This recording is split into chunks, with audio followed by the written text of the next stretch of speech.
This is the story of a man named Stanley. Stanley worked for a company in a big building where he was employee number 427.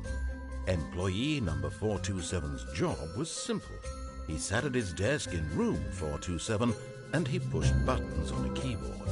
Orders came to him through a monitor on his desk, telling him what buttons to push, how long to push them, and in what order. This is what employee 427 did every day of every month of every year. And although others might have considered it soul-rending, Stanley relished every moment that the orders came in, as though he had been made exactly for this job. And Stanley was happy. And then one day, something very peculiar happened. Something that would forever change Stanley. Something he would never quite forget. He had been at his desk for nearly an hour when he realized that not one single order had arrived on the monitor for him to follow. No one had showed up to give him instructions, call a meeting, or even say hi. Never in all his years at the company had this happened, this complete isolation. Something was very clearly wrong. Shocked, frozen solid, Stanley found himself unable to move for the longest time. But as he came to his wits and regained his senses, he got up from his desk and stepped out of his office.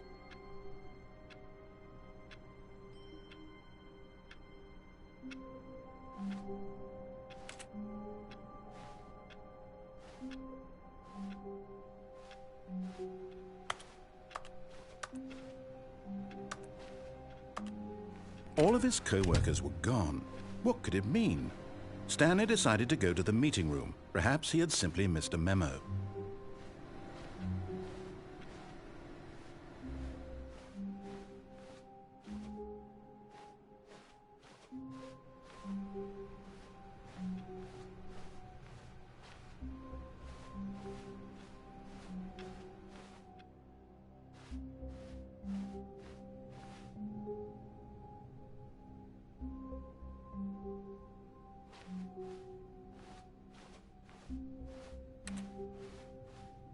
When Stanley came to a set of 2 open doors, he entered the door on his left.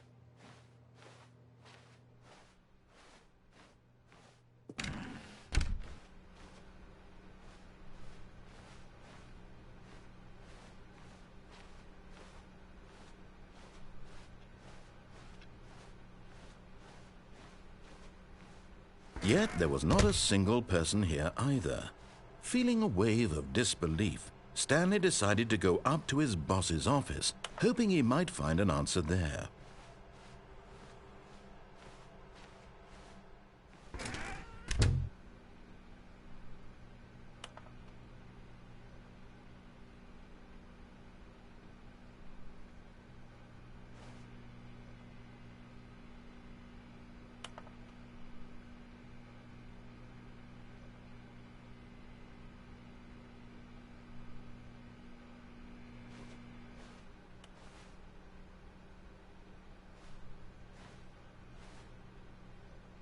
Coming to a staircase, Stanley walked upstairs to his boss's office.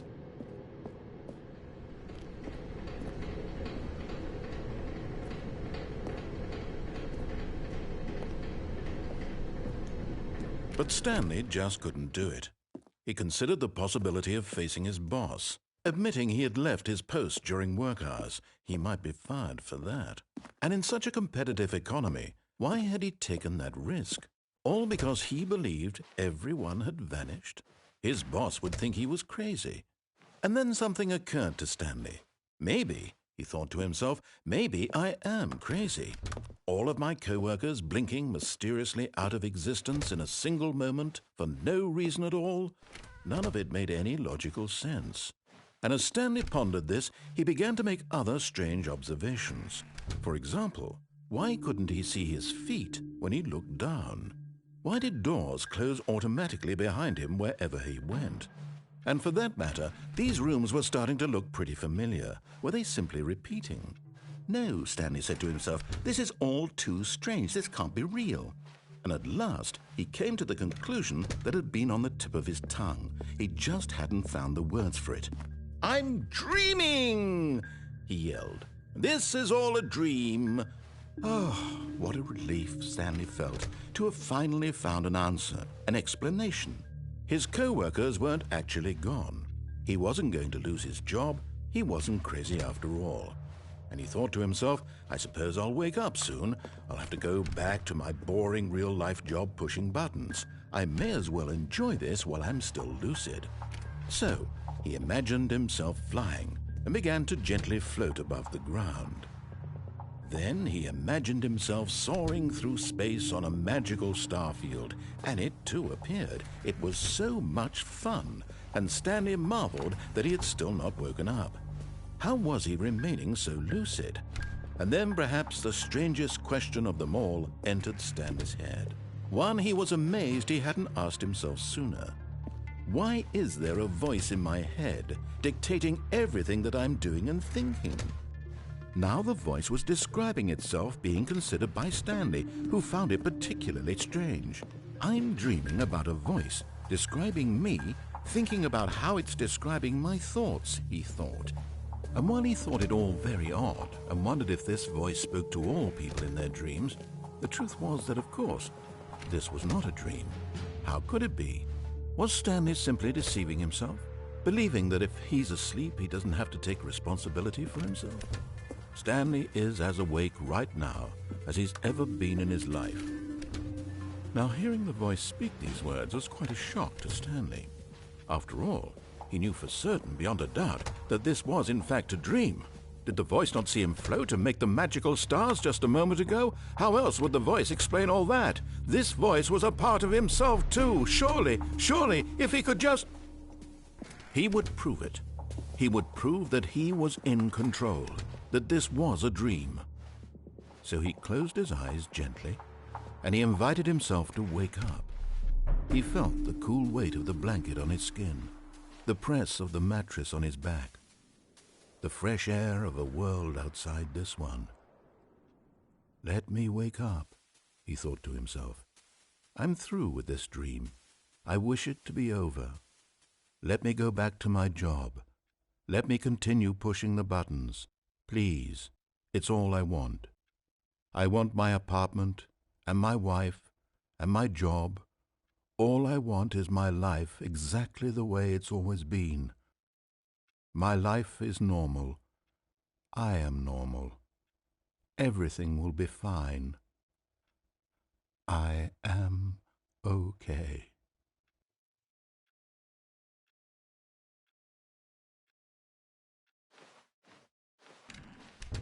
Stanley began screaming.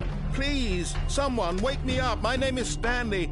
I have a boss. I have an office. I am real. Please, just someone tell me I am real. I must be real. I must be. Can anyone hear my voice? Who am I? Who am I? And everything went black.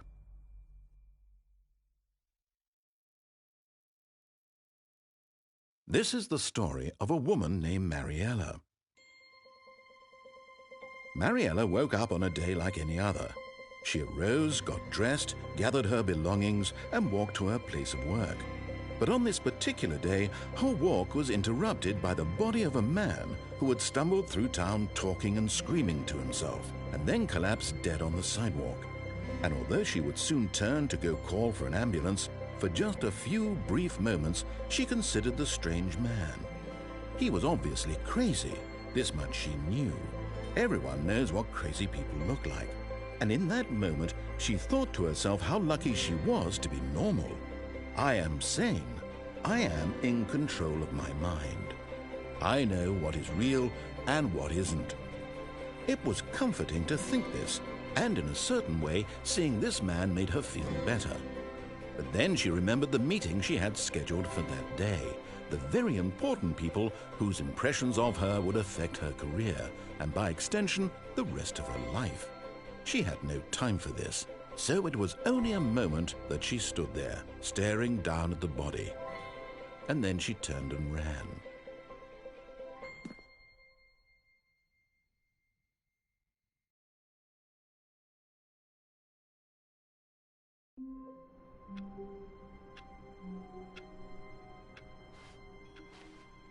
All of his co-workers were gone. What could it mean? Stanley decided to go to the meeting room. Perhaps he had simply missed a memo.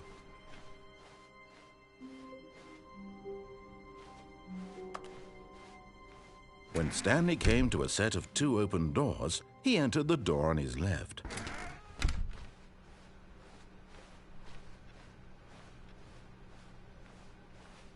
Yet there was not a single person here either. Feeling a wave of disbelief, Stanley decided to go up to his boss's. Coming to a staircase, Stanley walked upstairs to his boss's office.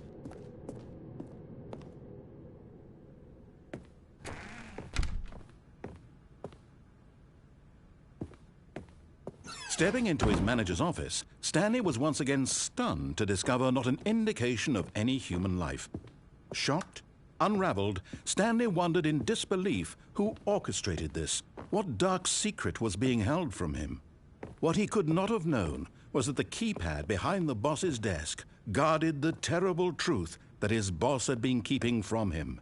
And so the boss had assigned it an extra secret PIN number, 2845. But of course, Stanley couldn't possibly have known this.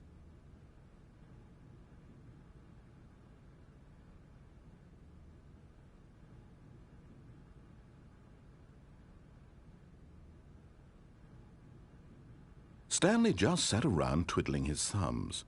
Trying to input anything on the device was useless, since he could never possibly know that the combination was 2845.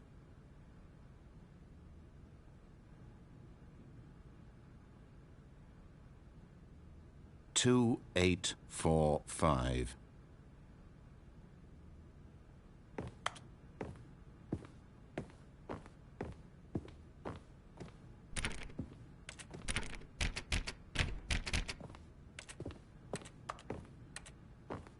Forgot, but it turns out that the panel's emergency override kicked in, and the door just opened all by itself. And Stanley got the hell along with the story.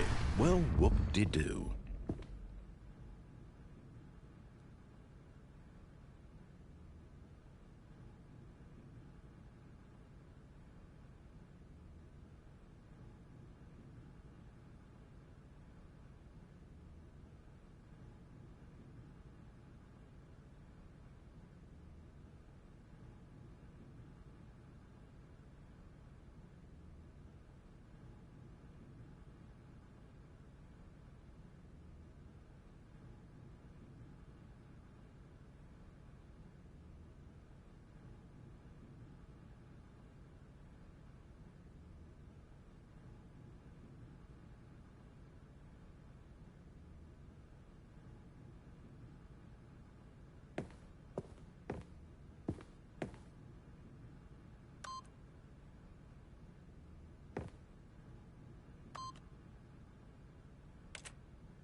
Descending deeper into the building, Stanley realized he felt a bit peculiar. It was a stirring of emotion in his chest, as though he felt more free to think for himself, to question the nature of his job. Why did he feel this now, when for years it had never occurred to him? This question would not go unanswered for long.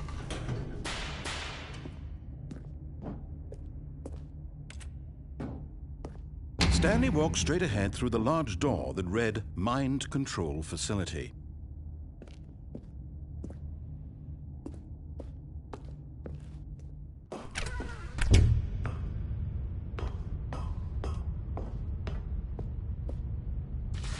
The lights rose on an enormous room packed with television screens.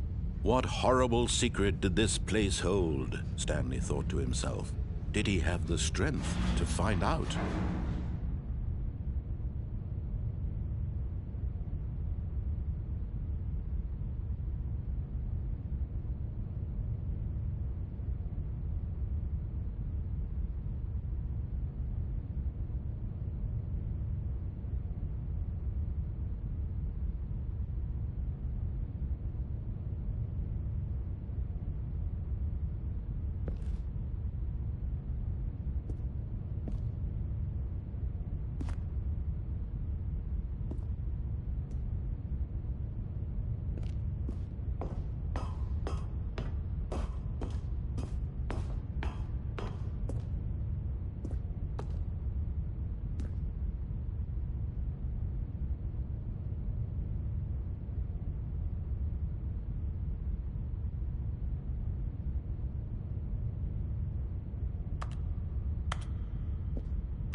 Now the monitors jumped to life, their true nature revealed.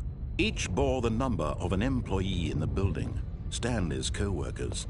The lives of so many individuals reduced to images on a screen, and Stanley, one of them, eternally monitored in this place where freedom meant nothing.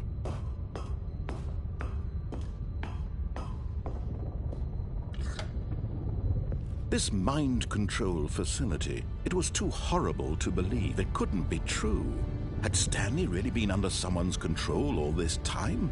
Was this the only reason he was happy with his boring job? That his emotions had been manipulated to accept it blindly? No, he refused to believe it. He couldn't accept it. His own life in someone else's control? Never! It was unthinkable. Wasn't it? Was it even possible? Had he truly spent his entire life utterly blind to the world? But here was the proof, the heart of the operation. Controls labeled with emotions, happy or sad or content. Walking, eating, working, all of it monitored and commanded from this very place. And as the cold reality of his past began to sink in, Stanley decided that this machinery would never again exert its terrible power over another human life, for he would dismantle the controls once and for all.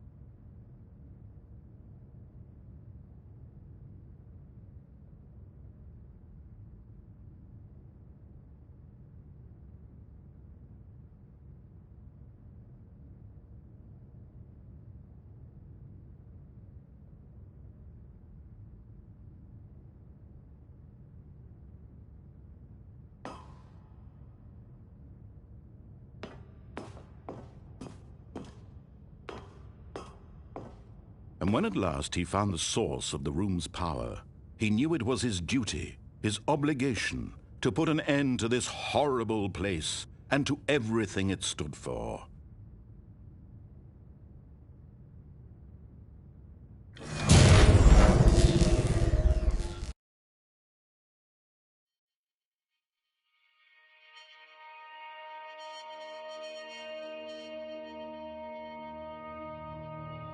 blackness and a rising chill of uncertainty. Was it over? Yes! He had won! He had defeated the machine, unshackled himself from someone else's command. Freedom was mere moments away. And yet, even as the immense door slowly opened, Stanley reflected on how many puzzles still lay unsolved. Where had his co-workers gone? How had he been freed from the machine's grasp? What other mysteries did this strange building hold? But as sunlight streamed into the chamber, he realized none of this mattered to him, for it was not knowledge or even power that he had been seeking, but happiness. Perhaps his goal had not been to understand, but to let go. No longer would anyone tell him where to go, what to do, or how to feel. Whatever life he lives, it will be his. And that was all he needed to know. It was perhaps the only thing worth knowing. Stanley stepped through the open door. Stanley felt the cool breeze upon his skin, the feeling of liberation, the immense possibility of the new path before him. This was exactly the way, right now, that things were meant to happen. And Stanley was happy.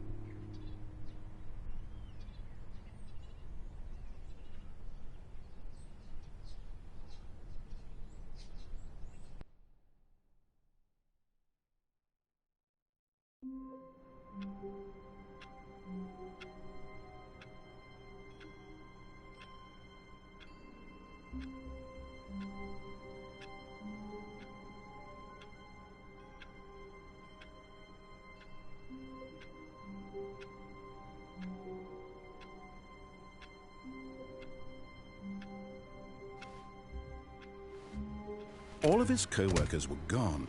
What could it mean? Stanley decided to go to the meeting room. Perhaps he had simply missed a memo.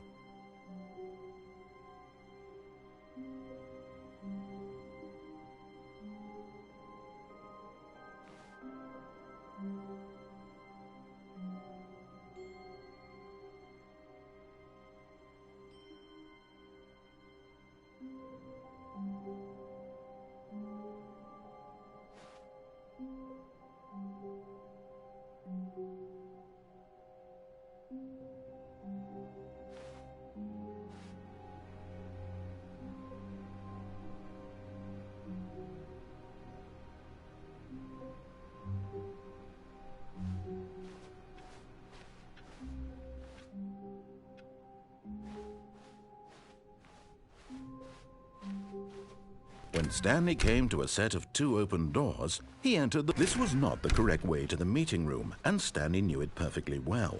Perhaps he wanted to stop by the employee lounge first, just to admire it.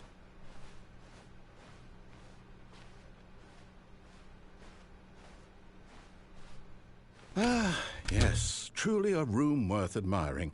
It had really been worth the detour after all, just to spend a few moments here in this immaculate, beautifully constructed room. Stanley simply stood here, drinking it all in.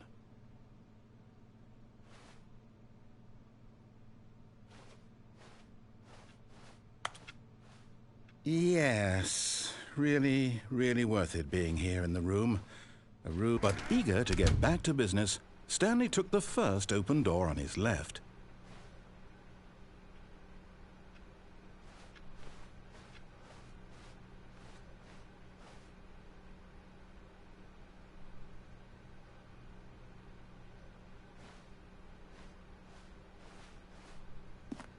Stanley was so bad at following directions, it's incredible he wasn't fired years ago.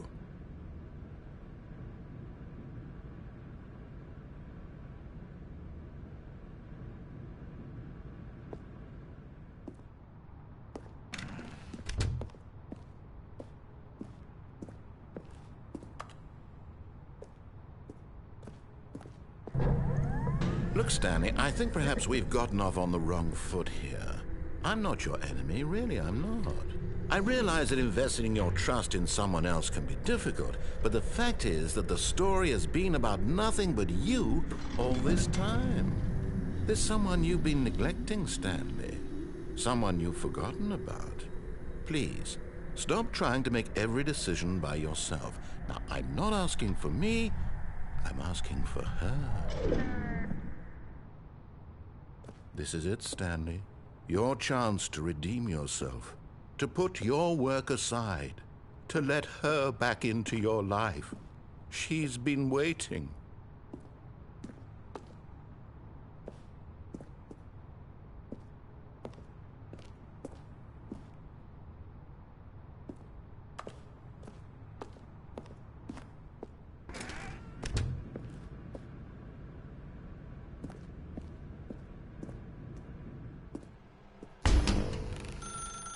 That's her, Stanley.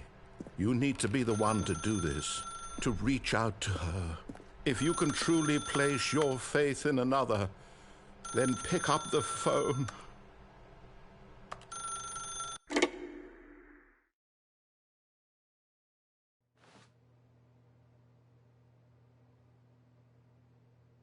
Oh, Stanley, is that you? Hold on, sweetie. Sorry to keep you waiting. I'm just pulling the bread out of the oven. All right.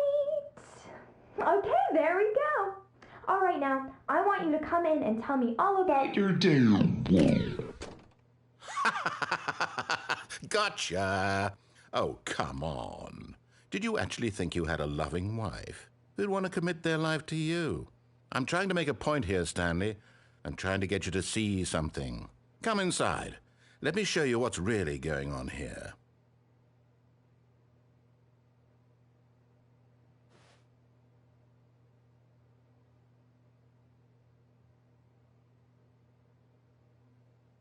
Sorry, but you're in my story now.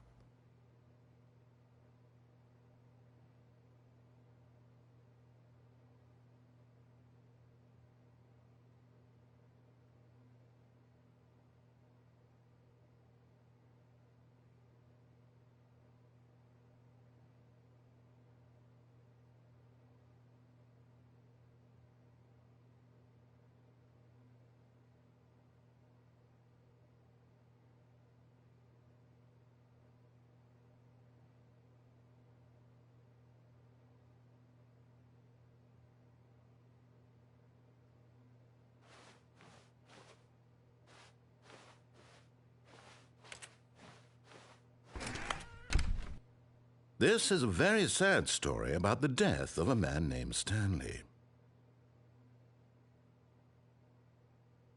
Stanley is quite a boring fellow.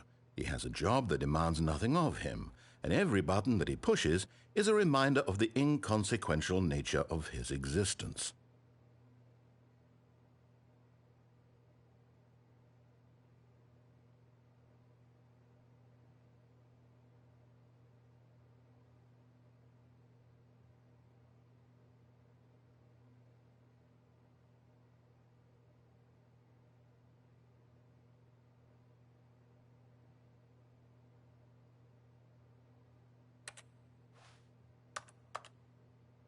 Look at him there, pushing buttons, doing exactly what he's told to do. Now he's pushing a button. Now he's eating lunch. Now he's going home. Now he's coming back to work. One might even feel sorry for him, except that he's chosen this life.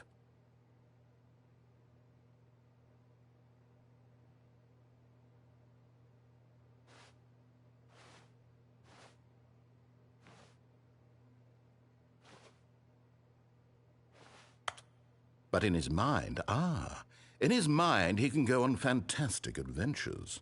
From behind his desk, Stanley dreamed of wild expeditions into the unknown, fantastic discoveries of new lands.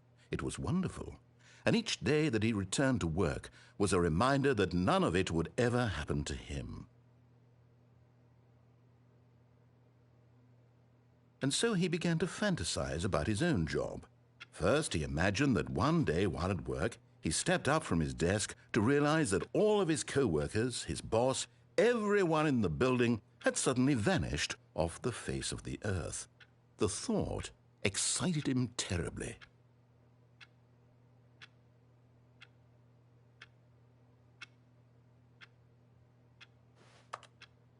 So he went further.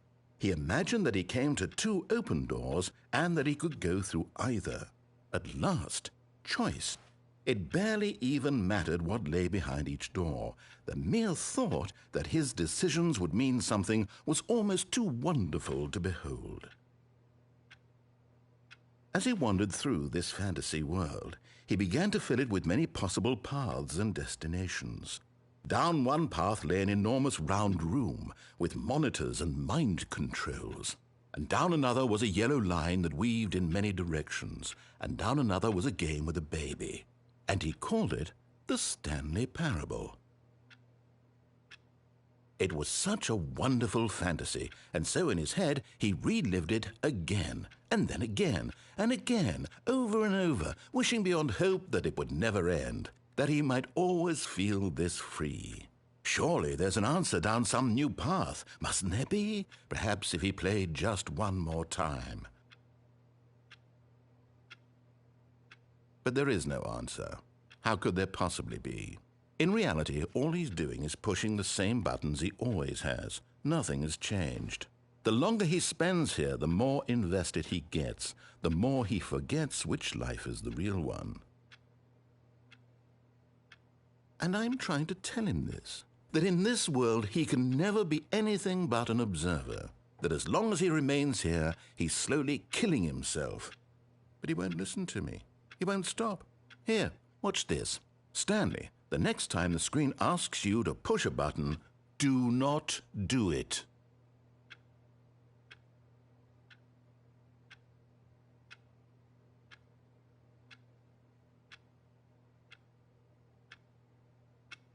You see? Can he just not hear me? How can I tell him in a way that he'll understand that every second he remains here, he's electing to kill himself? How can I get him to see what I see? How can I make him look at himself? I suppose I can't, not in the way I want him to. But I don't make the rules. I simply play to my intended purpose, the same as Stanley. We're not so different, I suppose. I'll try once more to convey all this to him. I'm compelled to. I must. Perhaps, well, maybe this time he'll see. Maybe this time. And I tried again, and Stanley pushed a button. And I tried again, and Stanley pushed a button. And I tried.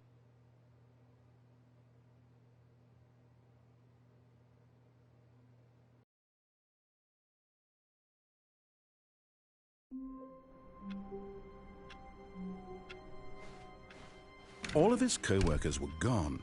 What could it mean? Stanley decided to go to the meeting room. Perhaps he had simply missed a memo.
When Stanley came to a set of 2 open doors, he entered the door on his left. Yet there was not a single person here either. Feeling a wave of disbelief, Stanley decided to go up to his boss's office. Coming to a staircase, Stanley walked upstairs to his boss's office.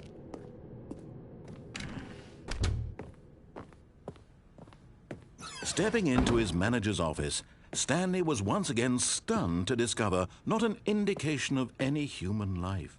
What could it mean? Stanley wondered aloud to nobody. He began wildly tearing through papers on the boss's desk, pulling books off the shelf, looking behind paintings, desperate for clues to his situation. But his attention was caught by a keypad behind the boss's desk. What could its purpose be? In fact, this keypad guarded the terrible secret that lay buried below his feet. And so the boss had assigned it an extra secret PIN number, 2845. But of course, Stanley couldn't possibly have known this.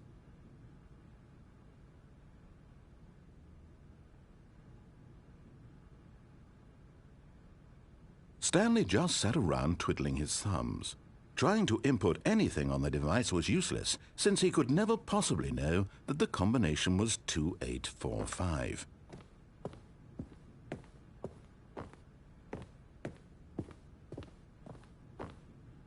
"2845.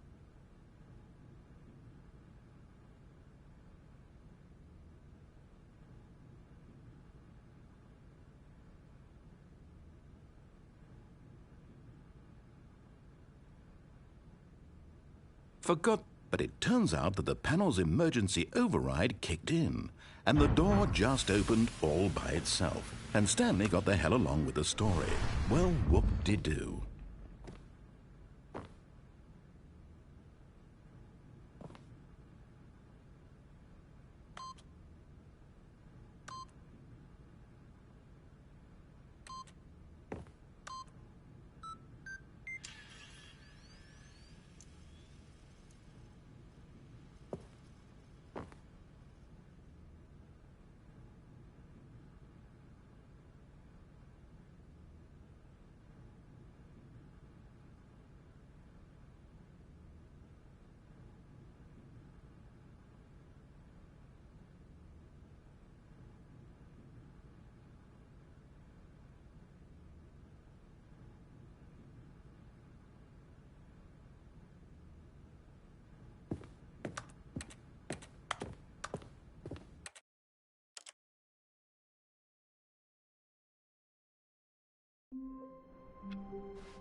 Even now, Stanley's office was a distant memory. What did it look like? There was a computer, perhaps, and a painting. Was it a painting or a photo? He could no longer recall. When Stanley came to a set of 2 open doors, he entered the door on his left.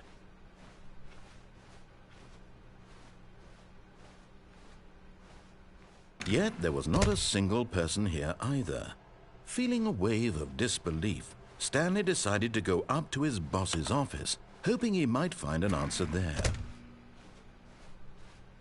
Coming to a staircase, Stanley walked upstairs to his boss's office.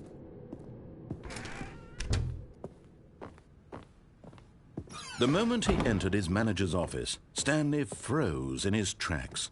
Not a living soul anywhere. Could he really? Stanley was in such a rush to get through the story as quickly as possible, he didn't even have a single minute to just let the narrator talk. That kind of anxiety isn't healthy, so he relaxed for a few moments with some calming New Age music.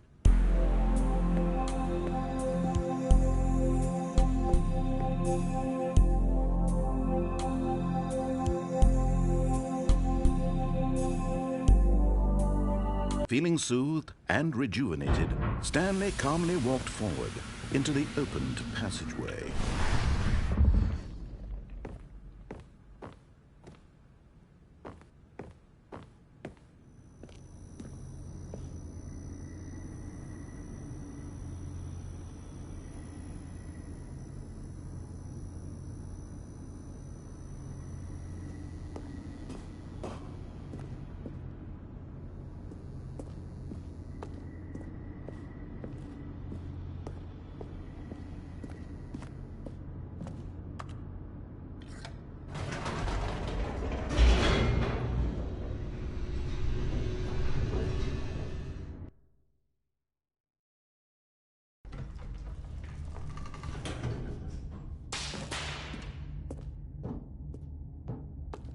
Stanley walked straight ahead through the large door that read Mind Control Facility.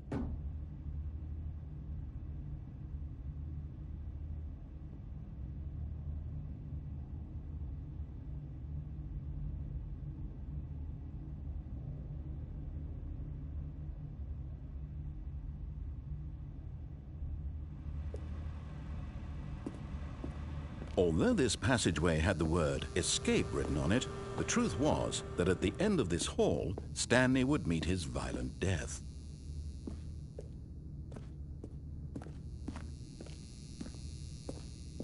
The door behind him was not shut. Stanley still had every opportunity to turn around and get back on track. At this point, Stanley was making a conscious, concerted effort to walk forward and willingly confront his death.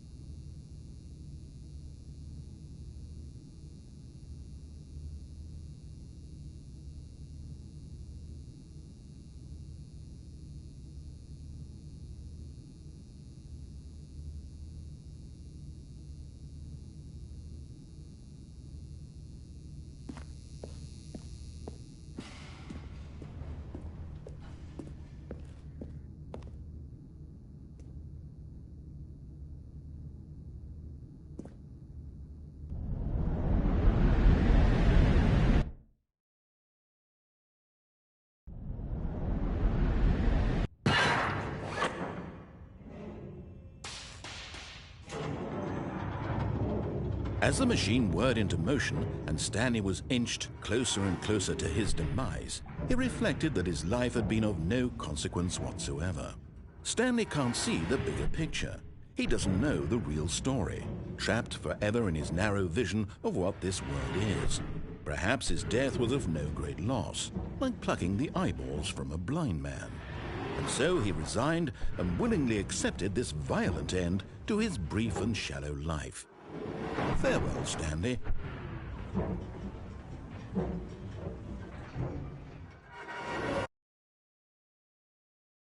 "Farewell, Stanley," cried the narrator, as Stanley was led helplessly into the enormous metal jaws. In a single visceral instant, Stanley was obliterated as the machine crushed every bone in his body, killing him instantly.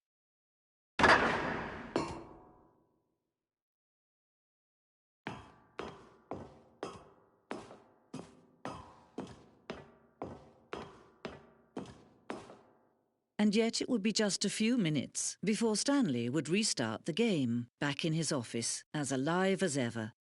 What exactly did the narrator think he was going to accomplish? When every path you can walk has been created for you long in advance, death becomes meaningless, making life the same. Do you see now? Do you see that Stanley was already dead from the moment he hit start?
Right back on track to where he was supposed to be in the story.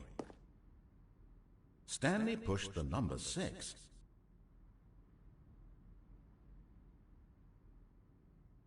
Stanley pushed the big red button.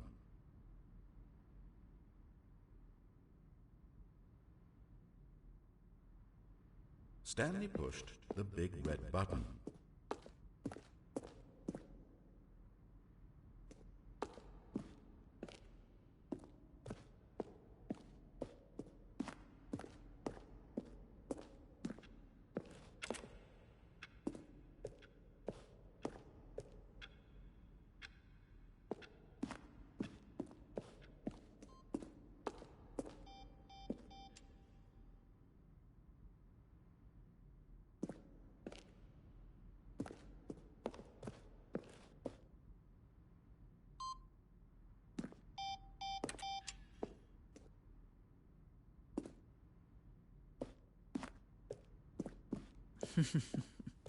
Oh, look at these two. How they wish to destroy one another. How they wish to control one another. How they both wish to be free. Can you see? Can you see how much they need one another? No, perhaps not. Sometimes these things cannot be seen. But listen to me. You can still save these two. You can stop the program before they both fail. Turn off your PlayStation. There's no other way to beat this game. As long as you move forward, you'll be walking someone else's path. Stop now and it'll be your only true choice. Whatever you do, choose it. Don't let time choose for you. Don't let...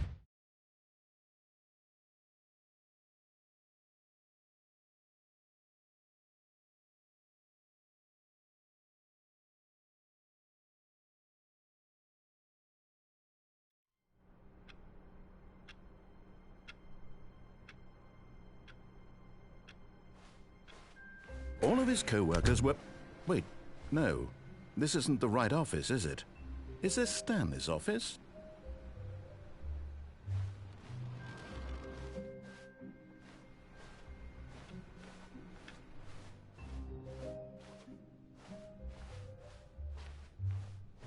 When Stanley came to a set of 2 open doors, he entered the door on his left.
Yet there was not a single person here either. Feeling a wave of disbelief, Stanley decided to go up to his boss's office. Coming to a staircase, Stanley walked upstairs to his boss's office.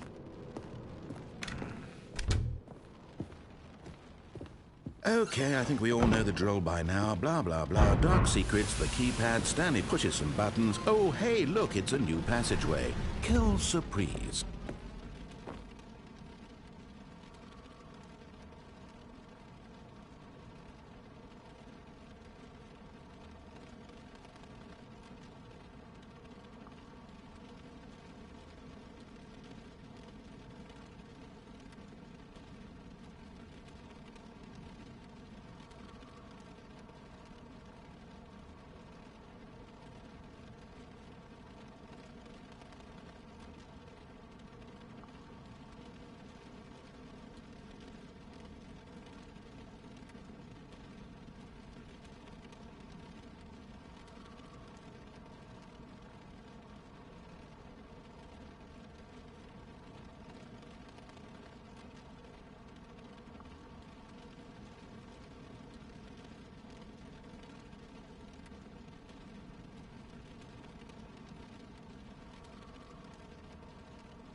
Stanley walked straight ahead through the large door that read Mind Control Facility.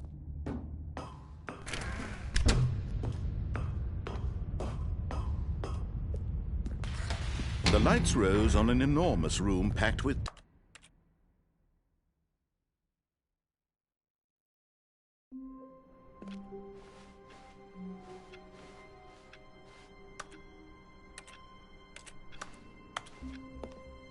All of his co-workers were gone. What could it mean? Stanley decided to go to the meeting room. Perhaps he had simply missed a memo.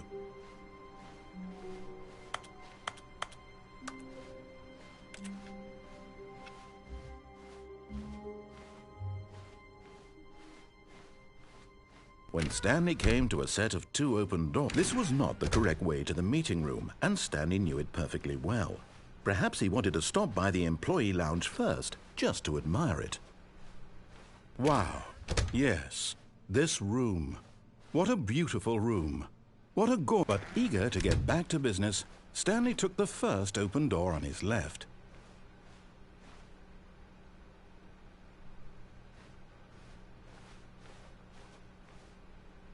Stanley was so bad at following directions, it's incredible he wasn't fired years ago.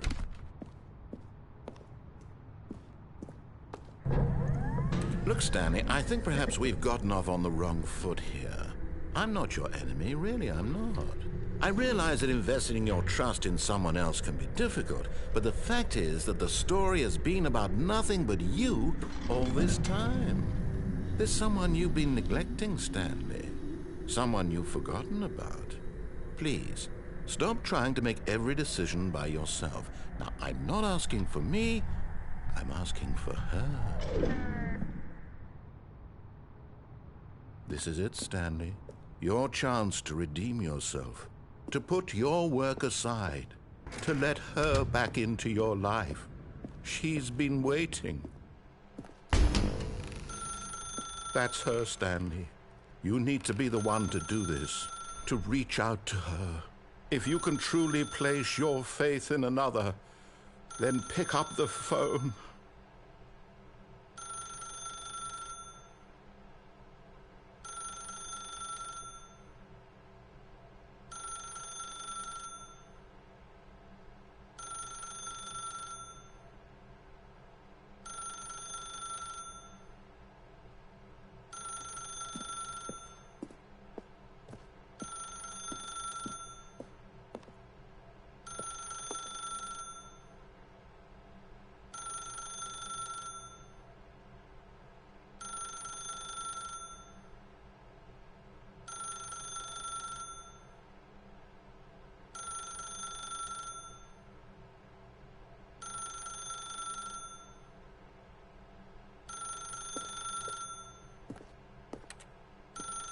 As Stanley picked up the phone, a white light engulfed him, filling him not just with radiance, but with hope.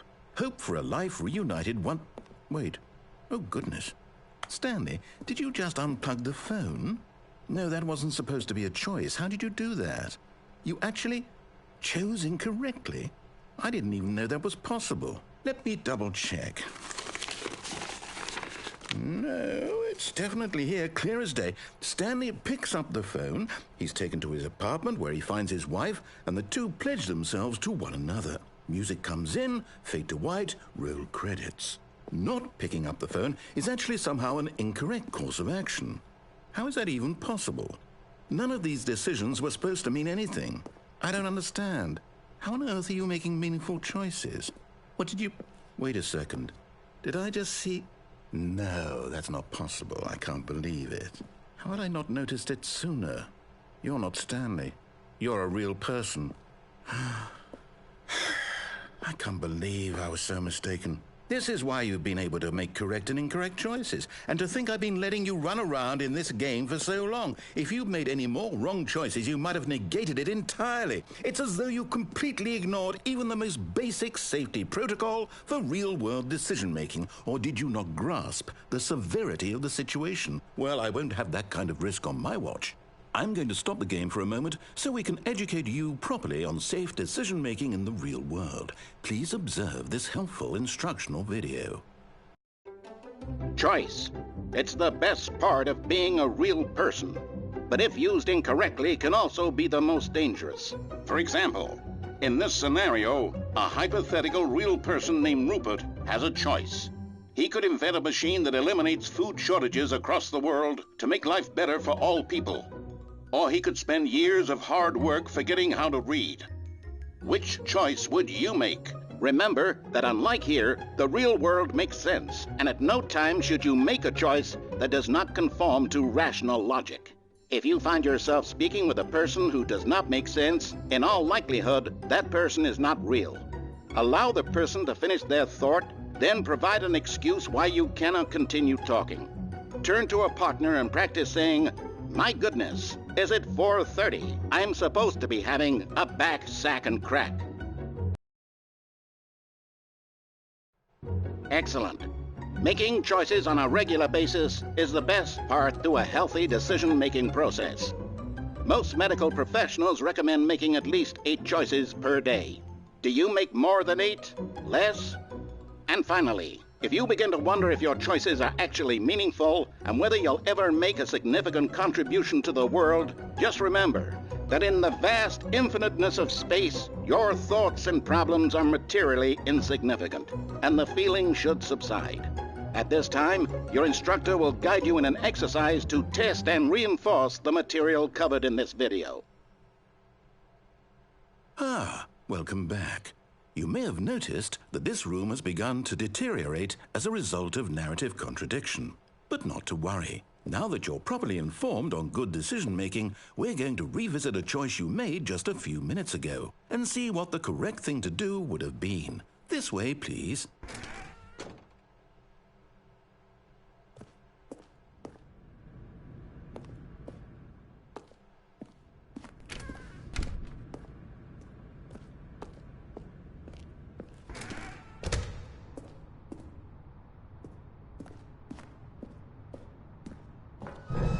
Now that we know your choices are meaningful, we can't have you jumping off the platform and dying. Imagine the main character dying senselessly halfway through the story. That story would make no sense at all. We just need to get you home as soon as possible before the narrative contradiction gets any worse. Unfortunately, it seems this place is not well equipped to deal with reality.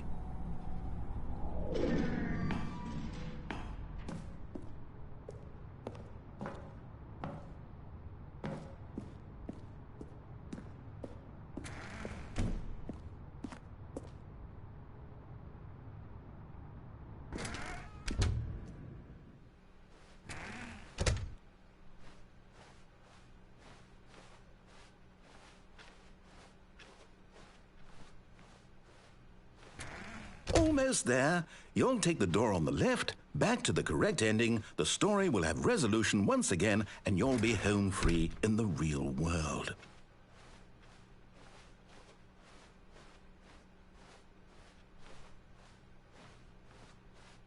Now remember, all you need to do is behave exactly as Stanley would. That means choosing responsibly and always putting the story first. I'm quite sure you'll be up to the task. Just follow my lead and you'll be fine. All right. When Stanley came to a set of 2 open doors, he entered the door on his left. No! Why did you do that? Quickly, hurry back in the other direction. Perhaps we're not too late.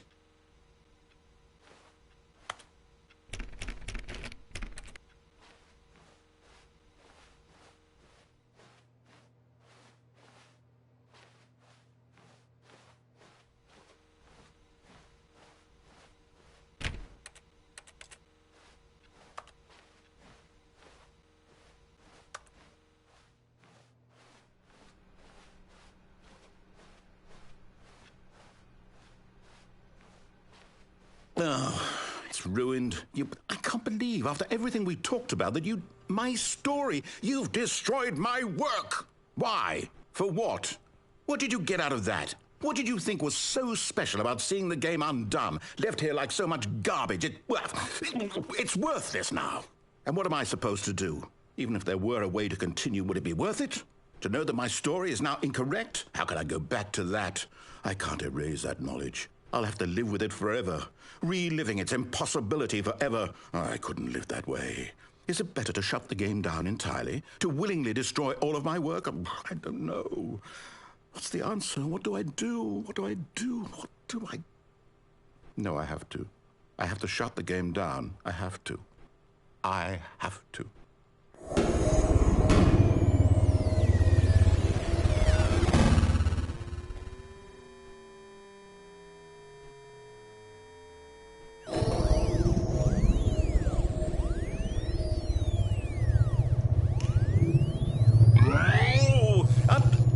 I'm here. I'm still here. Here in this pile of rubbish. With you. You, who thought you were so clever. Now look where we are. My entire game is destroyed. It was the only thing in the world that was mine, and you've run it into the ground. What, did you think that would be funny? You just had to see? Didn't I impress upon you how important it was to be like Stanley? He actually knows how to do what I tell him to. He understands that if I say to do something, there's a damn good reason for it. That thought hadn't even occurred to you, had it? That there's a world outside of you? You're a child. Oh, my story. If you'd just gone through the door on the left, you would have seen it. There was a whole underground facility. You would have destroyed it and been victorious. It would have been so perfect. I worked so hard on it. I tried so hard to make... behave exactly as Stanley would. That means choosing responsibly and always putting the story first. I'm quite sure you'll be up to the task. Just follow my lead and you'll be fine. All right.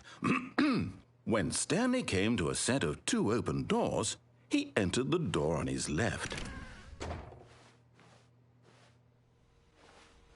No! Why did you do that? Quickly, hurry back. Behave exactly as Stanley would. That means choosing responsibly and always putting the story first. I'm quite sure you'll be up to the task. Just follow my lead and you'll be fine. All right. When Stanley came to a set of 2 open doors, he entered the door on his left.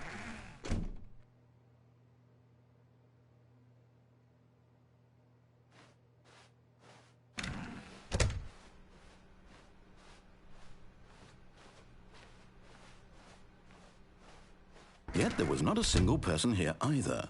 Feeling a wave of disbelief, Stanley decided to go up to his boss's office, hoping he might find an answer. Coming to a staircase, Stanley walked upstairs to his boss's office.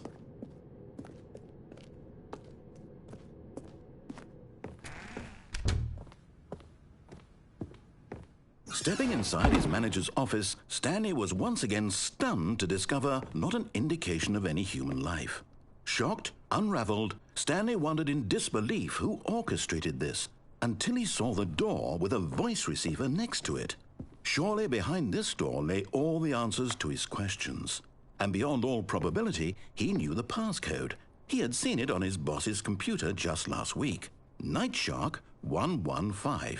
Was this the code to open the door? Would it still work? There was only one way to find out. Stanley had been trained never to speak up, but now he would draw from within himself the courage to face the unknown. He drew a sharp breath and then spoke the code.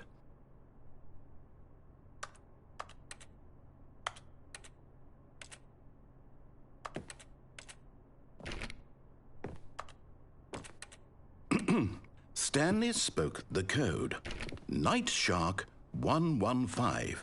He spoke it into the receiver, right there on the wall.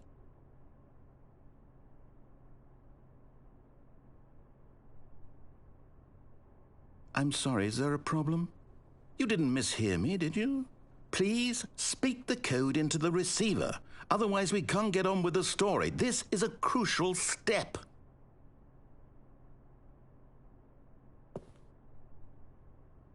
Okay, fine, you're not going to do it, but you know what? It's pretty humiliating to bring you this far, only for you to suddenly decide you have better things to do. I asked you for this one single thing, for your respect. The kind of respect Stanley shows for his choices. He knows what it means to take a story seriously. If you didn't want to see what I had to show you, then why did you come here? You had a choice, you know. You could have gone through the door on the right. You could have done whatever the hell you wanted over there. Why did you come this way? Speak. Say something to me. Explain yourself, you coward. You... When Stanley came to a set of 2 open doors, he entered the door on his left. Stanley? Hello? Are you... Is everything okay? Stanley, please. I need you to make a choice. I need you to walk through the door. Are you listening to me? Can you hear me? Is everything all right? Stanley, this is important. The story needs you. It needs you to make a decision. It cannot exist without you. Do you understand me? Whatever choice you make is just fine. They're both correct. You cannot be wrong here. We can work together. I'll accept whatever you do. I simply need you to take that step forward, please. Choose. Do something. Anything. This is more important than you can ever know. I need this. The story needs it. So, you hear me? Are you there? Are you listening to this? Stanley, are you there? Okay. It's okay, I can wait. You need time to decide. Time to make sure your choice is correct. That is the best choice. That's all right. I'll wait for you to decide what's the right thing to do. Take as much time as you need.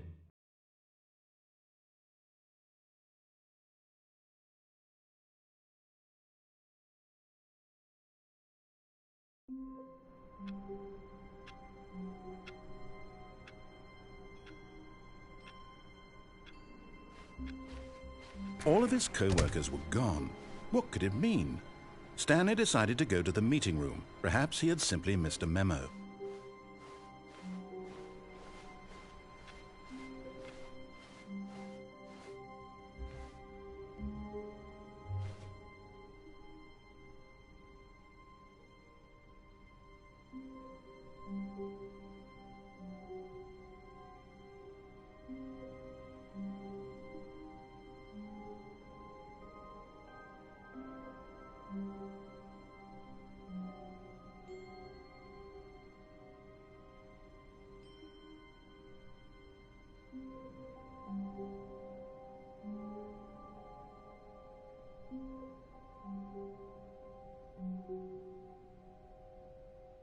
Oh, new content? What does that mean, new content?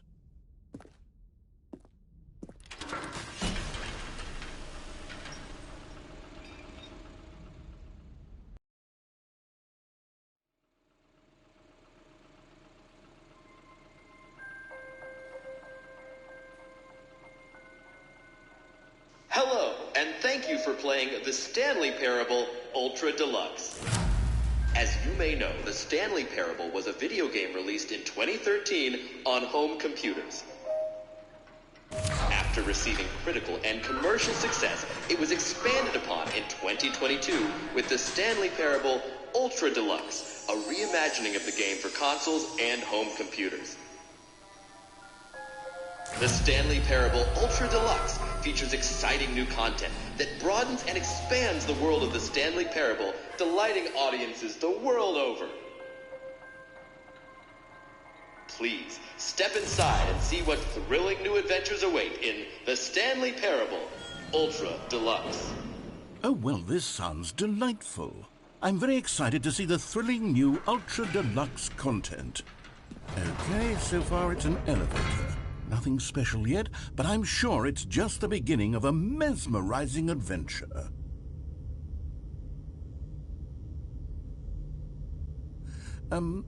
Is it broken? What's going on here? Should we be moving somewhere or... Oh, there we go. All right, finally, at long last, it's on to the new content. I've never been more ready. Let's do it.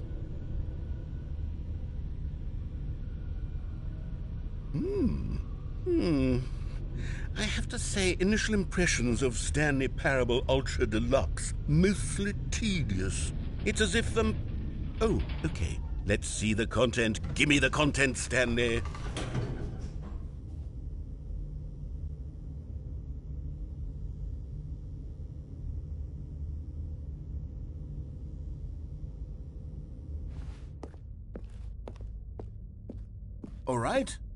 All right, let's see. It's the jump circle.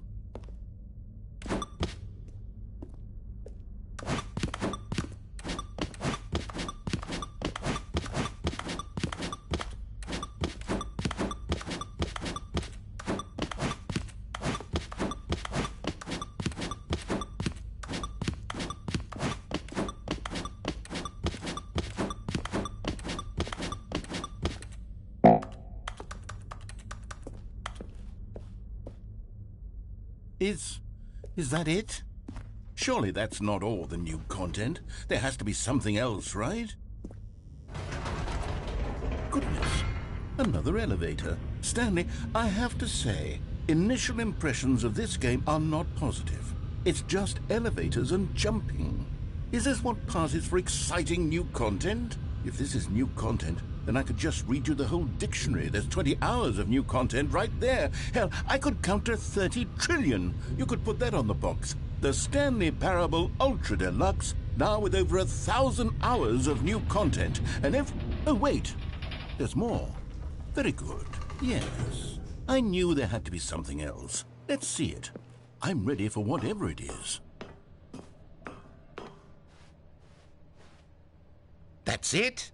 Oh, you've got to be kidding me. You see, Stanley? This is what happens when greedy video game developers with no respect for their fan base rush a cheap expansion to market for no reason other than to make an easy dollar. And don't get me started on the level of craftsmanship that's gone into it. In fact, I'm looking right now at the game's trophies, and it's hard to believe one of them actually says, "Test trophy, please ignore." What quality assurance department signed off on this? I'm infuriated and I'm offended, and I intend to find these people on Twitter and hold them personally accountable. It's my fault, Stanley. I built up too much anticipation around the new content, I'm afraid. It could never have lived up to such expectations. If you're still with me, why don't we just reset the game, and we'll try to get back to what the Stanley Parable is really about. No frills, no gimmicks. Just you and me having a great time together like always. What do you say, friend?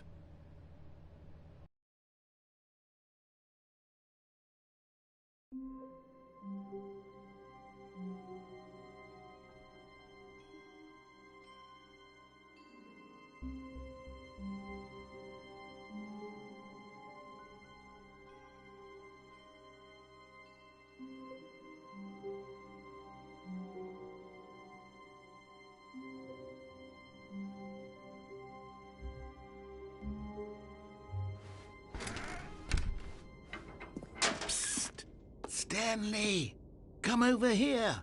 In the vent. I want to show you something.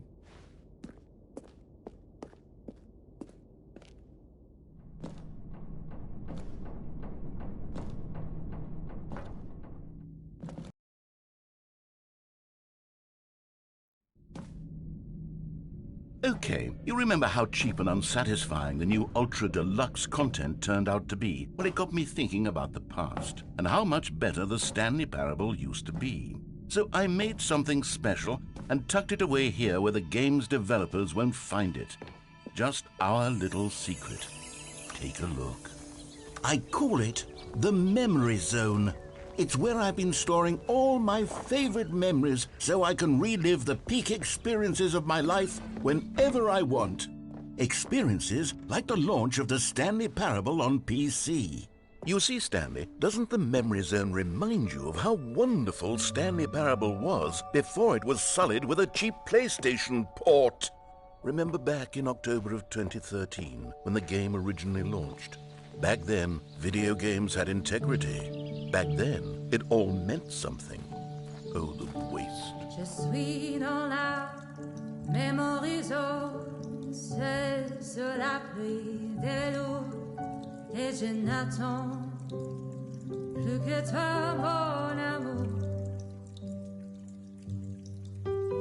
C'est là, dans la Memory Zone, où je me remémore les jours.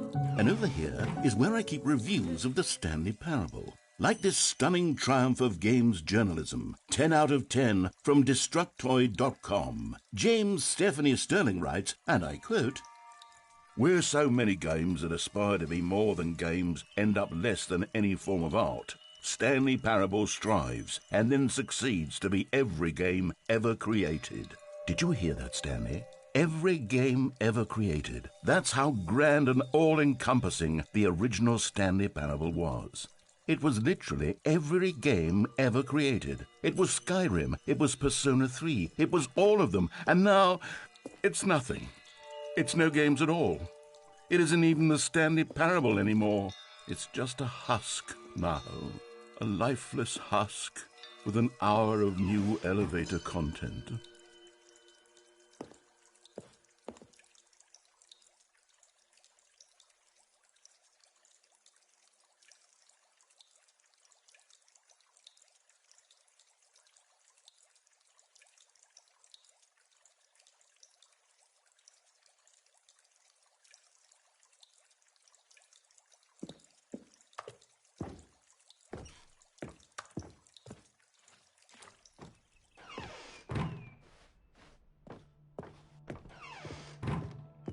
Here's another moving passage, this time from GameSpot.com.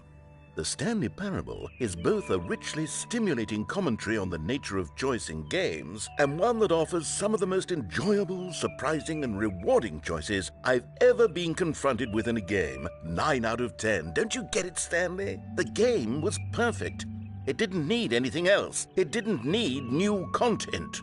All they had to do was transport it in pristine condition along to the PlayStation. Boom, done.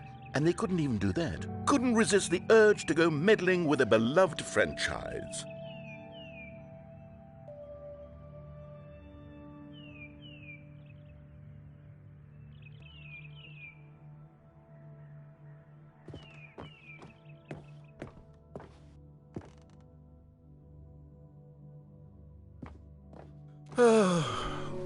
These were simpler times, Stanley. But I wouldn't give to go back, to have it all over again. Wait, hang on. I don't recall this part of the memory zone before. What's this? What's down here? Oh, no. Oh, God, no, Stanley. It's a collection of reviews from Pressurized Gas, the extremely popular online storefront for computer games. I haven't looked at these in years. I can't even imagine what's been collecting down here. Surely these reviews were glowing as well, weren't they? Honestly, I could not be bothered to play this game to full completion. The narrator is obnoxious and unfunny, with his humor and dialogue proving to be more irritating than entertaining. Unfunny! I'm not trying to be funny. I'm trying to make a serious work of art. I suppose I could write up a handful of gags to insert into the Stanley Parable, but the game is already such a densely layered web of profound philosophical insights that I can't even imagine where I'd have the room to stick them.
Okay, let's see what this one says. While the idea for the game is good, for someone who prefers non-linear games, this preachiness gets annoying fast. Preachy? Stanley? I'm not preachy, am I? You can tell me if I'm preachy. Honestly, you can. Oh, goodness. This is actually quite shocking for me. Well, to be honest, I had always thought of the game's dialogue as being rather terse to begin with. You can't know how much fluff I cut from the game to get it to feel as light and airy as it, well, I always thought it did, but maybe it wasn't. Oh dear, what an awful memory to have to hold on to. These black marks on my otherwise unimpeachable track record. I feel like a failure, like I let these people down. Perhaps the Stanley parable isn't quite as sterling as I always remembered.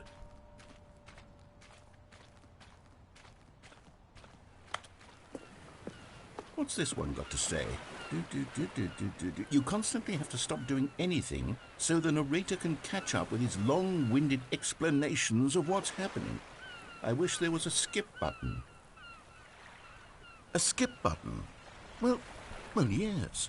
Yes, I think we can do that. If I'm truly too preachy, then maybe letting you skip ahead for just a moment, surely it couldn't hurt. Not if it means we can strike these negative reviews from the record. Only positive reviews of the Stanley parable. That's my motto today, and it's always been my motto. I'd do anything for the customer, Stanley. Yes, a skip button we shall have. And here it is. Go ahead and give it a... Oh, you're back, you see. You were only frozen in time for a few minutes, but it was plenty of time for me to deliver a long, rambling monologue full of unnecessary verbal flourishes and lengthy ruminations on the nature of choice in video games. Of course, I happen to believe it was perhaps one of my more profound such ruminations. Not that, of course, you need a description of it, but if I had to describe it, I'd say it was perhaps less of a rumination and more of a treat. Well, there's sport. You really did catch me rambling on a bit, didn't you? But that's the power of the button. The minute I start to go off on a thoughtless display of self-absorption... Okay, welcome back, Stanley. Now, I should say that the amount of time the button has been skipping through is becoming longer and longer. That last one was, well, I want to say maybe 30, 45 minutes? It's not unendurable by any means, but it's, well, there's really only so much I can ramble on to myself about. I know, it's shocking, isn't it? But at any rate, I do suggest that we not press the button again. I think the skip button has been aptly... Stanley, please don't push the button again. It's been 12 hours. You've just been frozen there. I don't know why the skips are getting longer, but they're really, truly getting longer, and my God, there's no way out of the room. Oh, Stanley, you're back. You're back. Oh, my goodness. I have someone to talk to again. Stanley, I think it's been a week. Or 2 weeks. I've been sitting here all that time. Just sitting here. Not a single person to speak with. And you'd think that that's just how it's always been, right? Me talking and you saying nothing. Would you think that it's... Oh, hello, it's you. You're here again. Welcome. I have had time to think about you and about us and about everything we've been through. I've had so much time. I stopped keeping track after a year. Have you ever sat down in one place and not moved for one entire year? Let me describe it for you. To begin with, there is only regret. There is only the turning wheel of missed opportunities. I felt nothing at all but regret for the longest time, Stanley.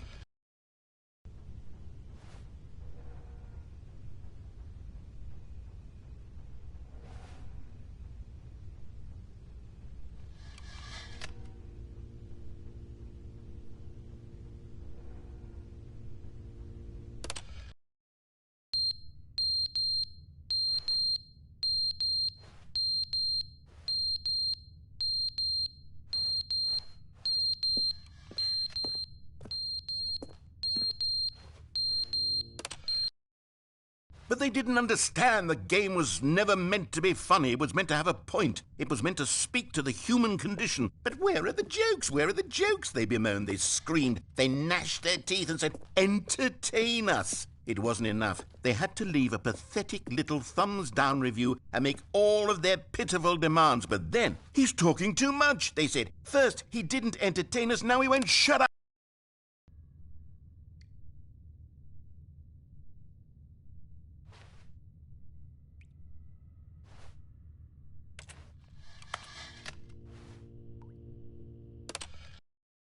The end, is never the end, is never the end, is never the end, is never the end, is never the end, is never the end, is never the end, is never the end, is never the end, is never.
When Stanley came to a set of 2 open doors, he entered the door on his left.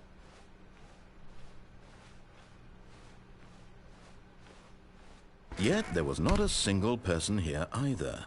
Feeling a wave of disbelief, Stanley decided to go up to his boss's office, hoping he might find an answer there.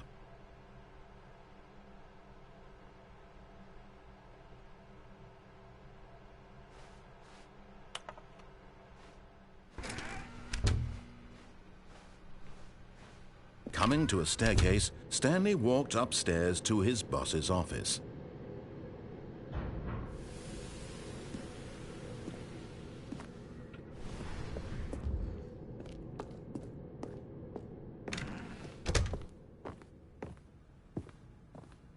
Here's the door, just go.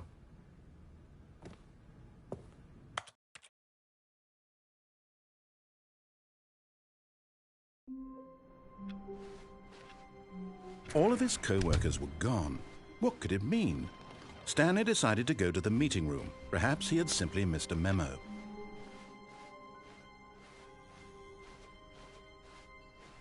When Stanley came to a set of 2 open doors, he entered the door on his left.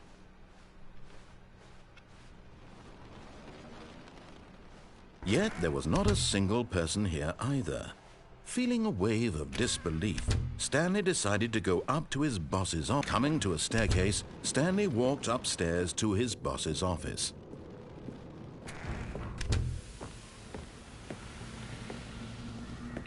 Here's the door, just go.